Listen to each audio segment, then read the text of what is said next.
Hello everyone and welcome. My name is Serta from Slytherin and today we will be playing Heroes of Normandie, the recently released turn-based strategy game, or actually just today released by Cat Rabbit and published by the Slytherin group. Welcome everyone to the chat.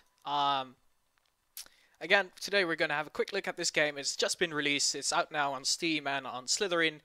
In the chat we also have some of the devs available. They'll be helping out, answering any questions you might have. So please, if you have any questions about the game, drop them in the chat here. We'll try and cover them live here. If I can't make it, one of the devs will jump in and do it for me. You can recognize them by their cat rabbit name tag. So thank you for the devs for being with us tonight, and let's get going. So we are here in the main menu of Heroes of Normandie. This is a digital conversion of a recently released board game, a Kickstarted board game actually, and it is a extremely nice, quick turn-based strategy game with a whole bunch of content and very clever game mechanics. So we're going to take you through a single-player campaign game as well as one of the skirmishes that comes with the game.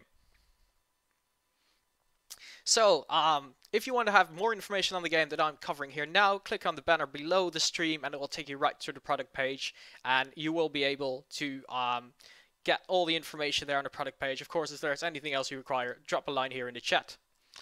So, I'm going to hit the play button from the main menu, and here we can see all the different modes in there. We're going to cover them all in a second. The first thing we're going to do, we're going to jump in the campaign, and I'm going to go over with you over the basic rules of the game. And if you're already familiar with the board game, I can see that Gecko in the chat already is, for example.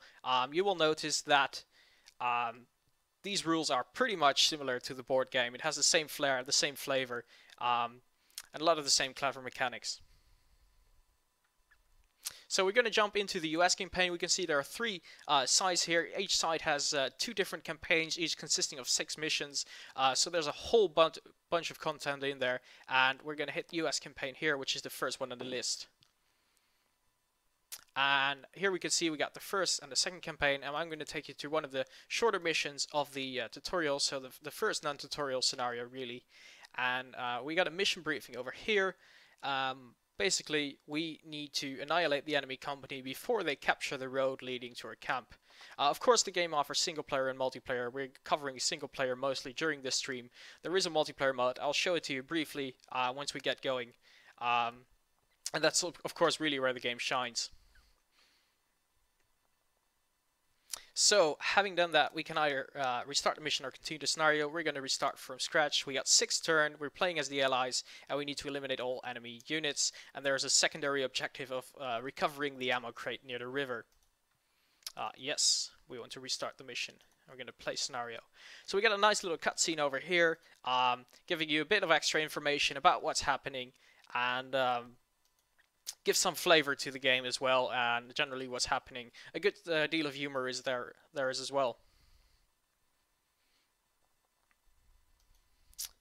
So they shoot real ammo. So after the tutorials, we're actually encountering real Germans now, and this is the first time we are going to actually engage the enemy rather than dummy enemies.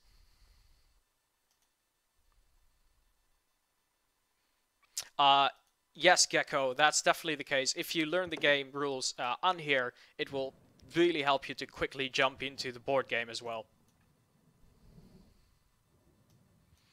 So here we see our objectives. We got 4 objectives here, 4 enemy units we need to destroy. We're going to hit proceed, and we go into our first turn.